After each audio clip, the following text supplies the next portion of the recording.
1857 Indian history में एक turning point था। ब्रिटिश राज के खिलाफ एक बहुत बड़ा विद्रोह हुआ। ईस्ट इंडिया कंपनी, जो पहले एक व्यापारिक कंपनी थी, धीरे धीरे भारत के बड़े हिस्से पर कब्जा कर चुकी थी। लेकिन यह विस्तार एक कीमत पर आया।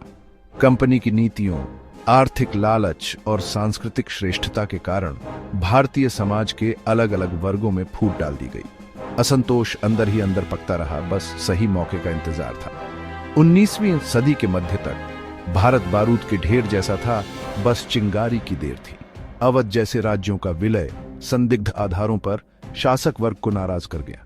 नई तकनीकें जैसे रेलवे और टेलीग्राफ लाइनें प्रगति तो दिखाती थीं, लेकिन साथ ही अंग्रेजों की बढ़ती ताकत का प्रतीक भी थी।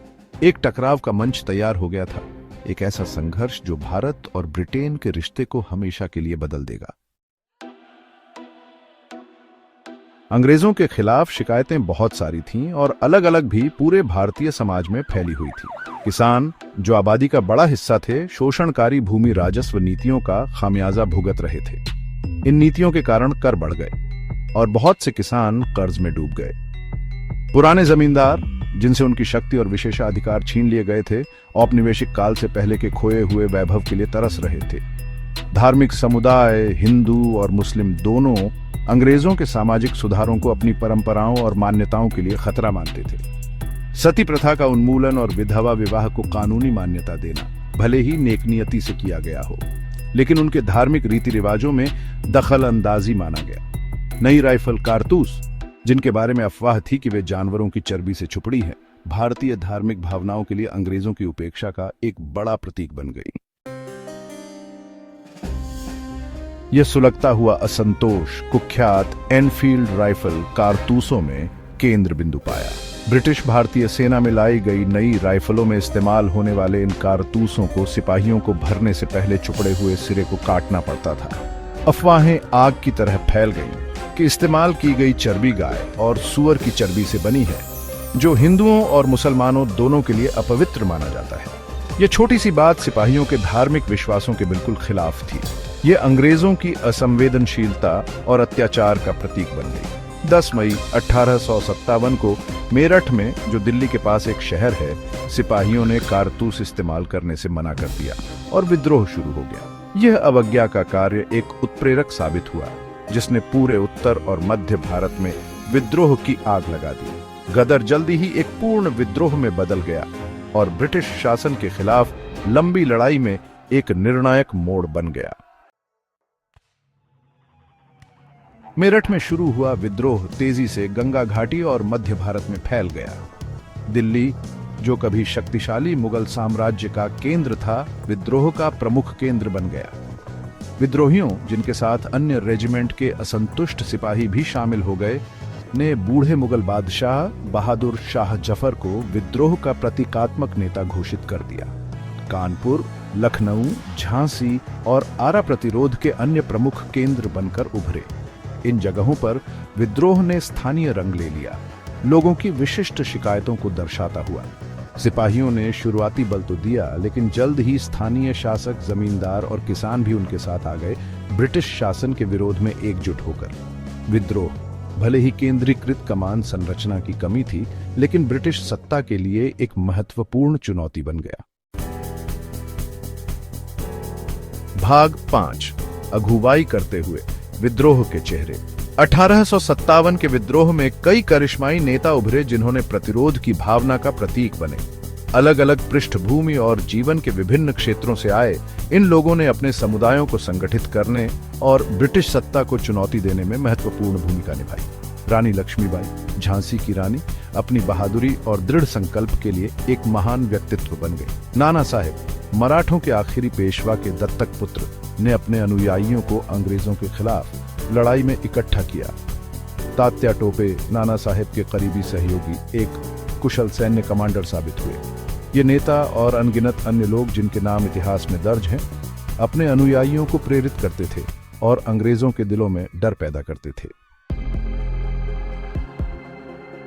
भाग 6, साम्राज्य का पलटवार, ब्रिटिश प्रतिक्रिया और दमन। विद्रोह पर अंग्रेजों की पहली प्रतिक्रिया सदमा और अविश्वास की थी। विद्रोह के पैमाने और तीव्रता ने उन्हें चौंका दिया। हालांकि शुरुआती झटके से उबरने के बाद अंग्रेजों ने दमन का एक क्रूर अभियान चलाया। ब्रिटेन और अन्य उपनिवेशों से सहायक सेना बुलाई गई। अंग्रेजों ने बेहतर गोला बारूद और निर्दयी रणनीति का इस्तेमाल करके विद्रोह को कुचल दिया। पकड़े गए विद्रोहियों को अक्सर सार्वजनिक रूप से फांसी दी जाती थी ताकि दूसरों के लिए सबक का काम करे। जिन गांवों पर विद्रोहियों को पनाह देने का संदेह होता था उन्हें जलाकर राख कर दिया जाता था। अंग्रेज अपनी सत्ता फिर से स्थापित करने के लिए दृढ़ थे। उन्होंने कड़ी सजा की नीति अपनाई, प्रतिरोध की कमर तोड़ने की उम्मीद में। भाग 7, पासा पलटता है, विद्रोह का दमन। 1857 के अंत तक पासा अंग्रेजों के पक्ष में पलटने लगा। उनके बेहतर सैन्य संसाधन और विद्रोहियों के बीच एकता और तालमेल की कमी ने धीरे धीरे शक्ति संतुलन को बदल दिया। दिल्ली का गिरना सितंबर 1857 में एक लंबी घेराबंदी के बाद संघर्ष में एक निर्णायक मोड़ था। लखनऊ पर कब्जा मार्च 1858 में, उसके बाद रानी लक्ष्मीबाई की युद्ध में मृत्यु ने विद्रोह को और कमजोर कर दिया। 1858 के अंत तक विद्रोह प्रभावी रूप से दबा दिया गया था। हालांकि कुछ क्षेत्रों में छिटपुट प्रतिरोध जारी रहा। अंग्रेज, जिन्होंने अपना नियंत्रण फिर से स्थापित कर लिया था, भविष्य के विद्रोहों को रोकने के लिए दृढ़ थे। भाग 8, 1857 के जख्म तात्कालिक परिणाम। 1857 के विद्रोह के भारत पर गहरे और दूरगामी परिणाम हुए। शुरुआती दौर व्यापक दुख और प्रतिशोध से भरा था। हजारों भारतीय विद्रोही और नागरिक दोनों लड़ाई और उसके बाद के प्रतिशोध में मारे गए। अंग्रेजों ने भविष्य के विद्रोहों को रोकने के लिए अपनी प्रशासनिक और सैन्य नीतियों में महत्वपूर्ण बदलाव लाए। ईस्ट इंडिया कंपनी को भंग कर दिया गया और भारत पर सीधा ब्रिटिश ताज का शासन लागू कर दिया गया। भारतीय सेना का पुनर्गठन किया गया, यूरोपीय सैनिकों पर अधिक जोर के साथ। रियासतें भले ही सीधे विद्रोह में शामिल नहीं थीं, लेकिन उनकी बची हुई स्वायत्तता का ज्यादातर हिस्सा छीन लिया गया। 1857 के विद्रोह ने भारतीय मानस पर एक अमिट छाप छोड़ी, आने वाली पीढ़ियों के घटनाओं के क्रम को आकार देते हुए। भाग 9, विद्रोह की विरासत, भारतीय इतिहास में एक महत्वपूर्ण मोड़। 1857 का विद्रोह भले ही क्रूरतापूर्वक दबा दिया गया, लेकिन इसे भारतीय इतिहास में एक महत्वपूर्ण मोड़ माना जाता है।